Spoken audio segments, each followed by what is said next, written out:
1992년 독일 카셀 도큐멘터. 5년에 한 번 세계 각국의 예술가들이 모여 최고의 기량을 선보이는 이 자리에 정체를 알 수 없는 거대한 무덤이 등장했습니다. 그리고 그 중심에서 세상을 응시하는 하나의 눈. 당시 무덤과 시선이란 이색적인 조합으로 국제화단의 반향을 불러일으킨 사람은 바로 한국 작가 육근병.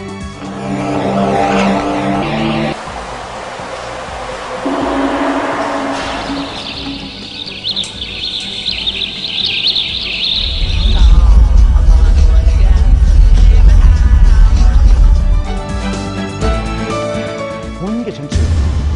듣는 것은 전체가 될 수가 없어요. 그만큼 눈이 갖고 있는 생명이 있다. 카리스마가 있고.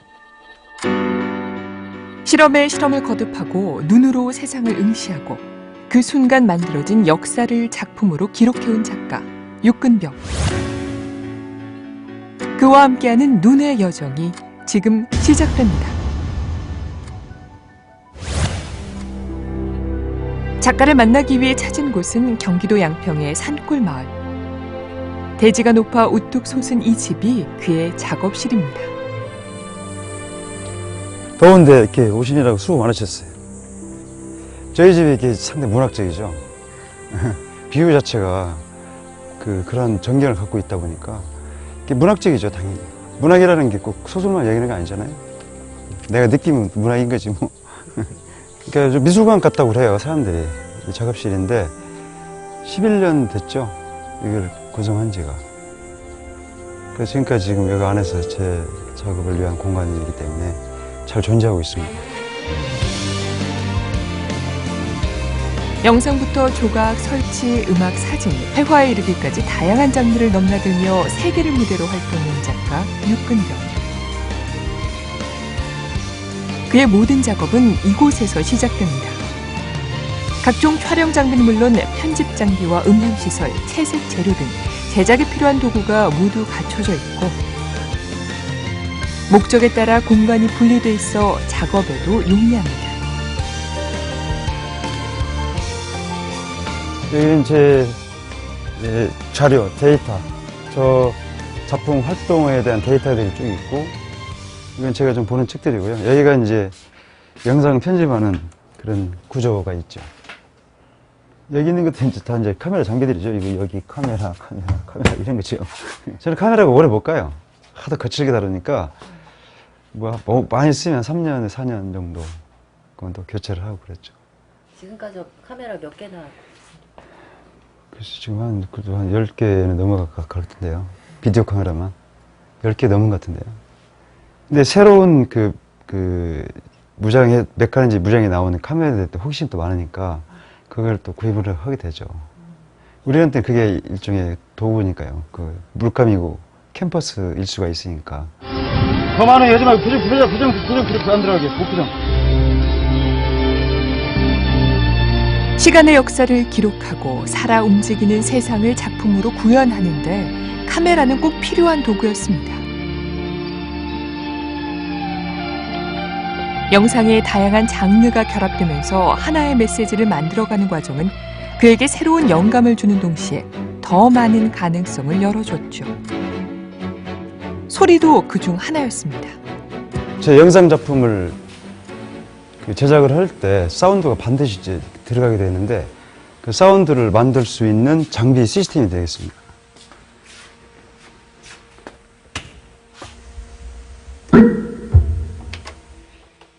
한번 살짝 연주해 볼까요?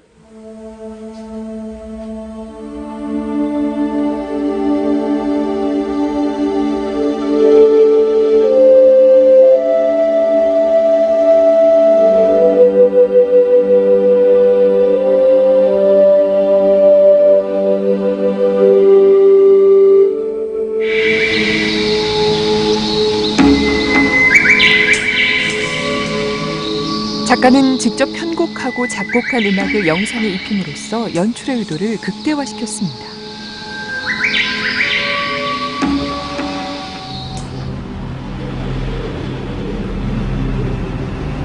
소리를 하나의 물감으로, 표현의 도구로 삼은 것이죠.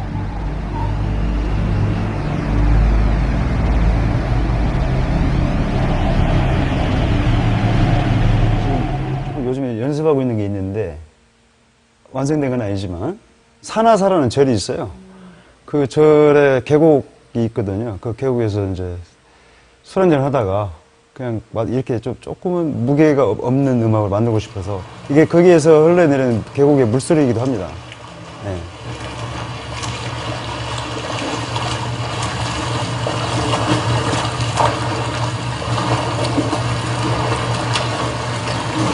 내 발자국 물속에, 네? 발자국.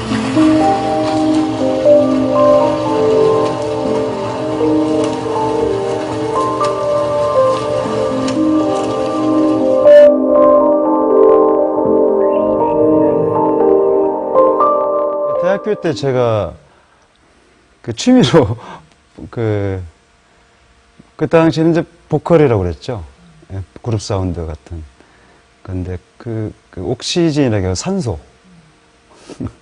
4명이서 미대 출신들끼리 제가 리드를 했었는데 그때 저는 리드 기타를 쳤어요. 기타를 치면서 이제 노래도 하고 싱어송라이팅도 하고 뭐 이것저것 다 했죠. 그때 트레이닝 했던 것들이 지금 와서 저한테 도움이 되는 거죠. 작품을 뭐 제작할 때.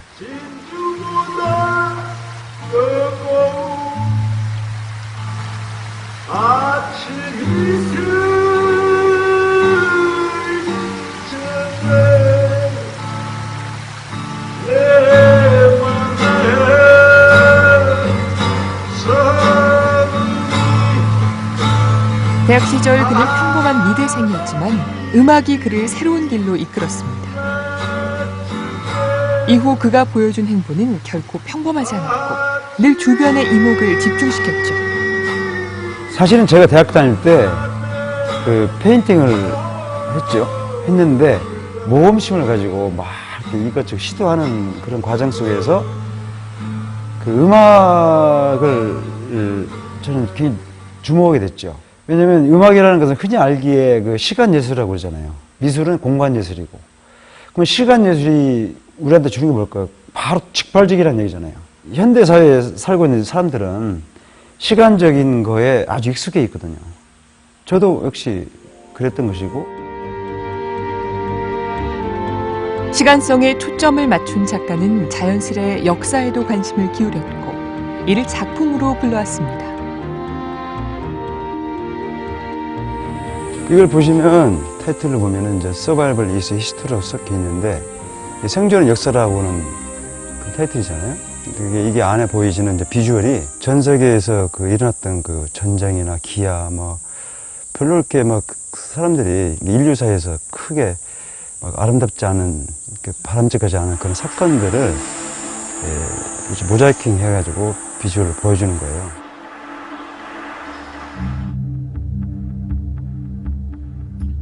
서바이벌 이즈 히스토리는 지나간 사건을 기록한 영상의 삶과 죽음, 역사의 본질을 통찰하는 또 다른 눈을 함께 배치하고 있습니다.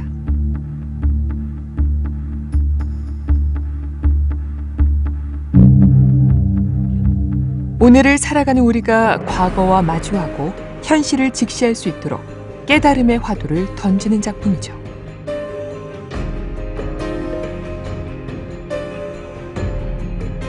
어미의 뱃속에 있는 탯줄 있잖아요. 아이와 엄마와 교감할 수 있는, 그다음에 생명선이잖아요, 그게. 그 선에서 많은 역사가 이제 어미의 시선에 의해서 아이도 들어가는 거거든요.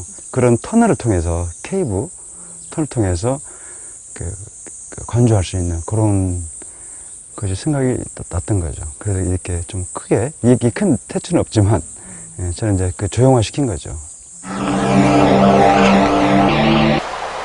원형 스크린을 가득 채운 커다란 눈동자. 다른 곳도 아닌 정면을 뚫어져라 응시하는 시선은 보는 이로 하여금 자신을 돌아보고 성찰할 수 있는 계기를 만들어주기도 합니다. 보통은 작품을 보러 오잖아요, 이렇게. 어디언스가 와서 작품을 보는데, 비해서 보기도 하지만 그 작품이 또 그 사람을, 어디언스를 볼 수도 있는 거니까 역설적인 그런 효과가 좀 있는 거죠. 그러니까 작품을 보러 왔는데 불구하고 저 사람이 나를 보는 것 같아. 그런 느낌이 있다면 뭔가 생각을 하지 않을까요? 볼 때마다 느낌이. 다 틀립니다. 저는 자꾸 이게 아주 굉장히 고귀하면서도 이게 나한테 대화를 치니까 나한테 대화를 탁탁 치거든요, 이게. 그래서 제가 반응을 하는 거에 해서 편집도 하고 그런 거잖아요. 그러니까 오실 때는 좀 섬찟할 때도 있고 그래요. 고교하면서도. 그러니까 막 무서워서 섬찟한 게 아니라 반응이 바로 나오니까. 본다는 것에 집중한 일련의 작업은 사실 작가의 어릴 적 경험에서 비롯됐습니다. 유난히 보는 것에 호기심이 많았죠. 학교 가다가 그 구멍으로 집안을 훔치고 오는 게 그렇게 재밌더라고요. 배추가 진짜 커 보이더라고요. 그리고 배추 밑에 조그만 개미가 있다고? 개미가 그게 동물처럼 보이고, 그러니까 이렇게 우리가 상상할 수 있는 큰 괴물, 뭐 이런 거 있죠. 그리고 혓바늘 밑에 그 강아지가 공룡처럼 보이고. 문을 열면 그렇게 상상이 안 되는데, 조그맣게 이렇게 보면 그렇게 보였었어요. 내가 놓치지 말아야 될 것이 있구나. 사람들이 보통의 가치, 쉽게 말하면 이제 우리가 늘상 보고 늘상 간주할 수 있는 공간으로만 가는 게 아니라 늘상 놓치는 공간. 즉, 아무것도 아닌 곳에 빛이 나고 또 아무것도 아닌 구멍 속에서 막 그런 이상한 나라 앨리스를 바라보듯이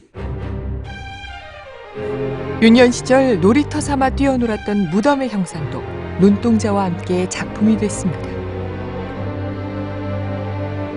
1989년은 브라질 상파울루 비엔날레, 1992년엔 꿈의 무대라 불리는 독일 카셀 도큐멘터에 초청되었는데 당시 이를 축하하기 위해 비디오 아트의 선구자 고 백남준이 직접 전화를 걸어와 특별한 만남이 성사되기도 했습니다. 여기 있네요. 제가 부끄러워서 크게 안 넣고 조금만 냈어요. 백남이 그때 이제 젊으실 때죠, 이 양반도. 물론 저보다 훨씬 더 많이 드신 양반이지만 큰 사진도 있습니다. 근데 제가 그냥 너무 잘난 척하는 것 같아서 여기 조그마하게 그냥 넣어놨죠. 두 사람의 인연은 백남준이 세상을 떠날 때까지 이어졌습니다. 지금도 잊을 수 없는 한마디가 있다는데요. 제가 이 백선생하고 전시를 여러 번 했어요. 이 나라 저 나라에서 했는데 올라오셔서 내 작품을 쭉 보시더라고. 보시더니 나는 도망가고 있어. 근데 육군은 덤비는군. 딱 이런 얘기를 하시더라고. 그걸 지금도 이렇게 담고 있어요. 난 도망가고 있어. 육군은 덤비는군. 이렇게 딱. 힘들었던 거죠. 병마와. 그렇잖아요? 근데 저는 이제 아직 생생하군. 덤빈다는 얘기죠. 근데 그게 여러 가지로 해석을 할 수가 있잖아요. 그렇죠? 교감이 될 수 있는, 분명히 교감이 될 수 있는 말이고, 나한테 용기 주려고 한 말도 되고. 그것은 곱씹고 곱씹어도 질리지 않는 그런 귀한 말이잖아요. 저한테. 햇살 좋은 그날 오후 작가는 카메라를 들고 정원으로 나왔습니다. 최근 그는 자연으로 영역을 확장해 지나치기 쉬운 일상의 아름다움, 그 찰나의 순간을 포착하고 있는데요. 이전엔 보는 것에 집중했다면 지금은 보이지 않는 시간의 역사와 그것이 갖는 의미까지 담아내고자 합니다. 멀리 가서 봤던 이름 없는 꽃이 이쁜데 사실 집에 오니까 무지하게 많은 거예요. 내가 가까이 늘 있는 것이 있다면 그것이 얼마나 가치가 있는데 왜 내가 꼭 멀리 가서 확인했지? 이렇게 오는 자괴감? 그다음에 반성 같은 것도 있고. 여기 보시면은 안 보이겠지만은 촬영한 날짜하고 장소가 써 있어요. 구석구석에 다 되어 있거든요. 그걸 보면은 어떻게 그게 또 올 수 있냐고. 한번 지난 바람이 불고 나면 없는 거잖아. 근데 바람 또 불지만 그건 또 새로운 바람이 있을 수밖에 없지.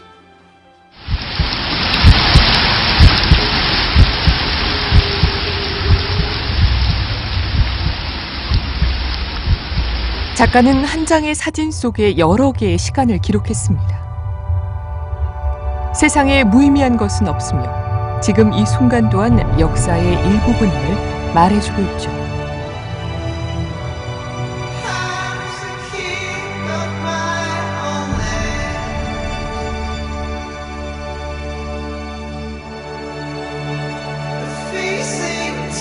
제 작품의 전반적인 제 화두가 951모인데 951모가 뭐냐면 9마리의 소가 있잖아요. 소 한 마리만 해도 털이 좀 많아요.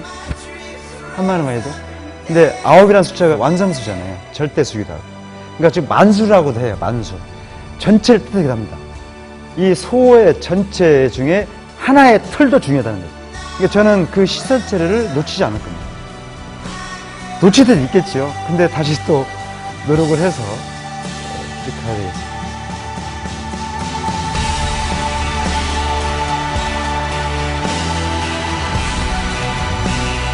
때로는 냉철한 시선으로, 때로는 온화한 시선으로 끊임없이 세상의 본질을 탐구하는 작가 육근병. 그는 지금도 시간의 역사를 담는 실험과 도전으로 한국 현대미술사의 새로운 길을 열어가고 있습니다.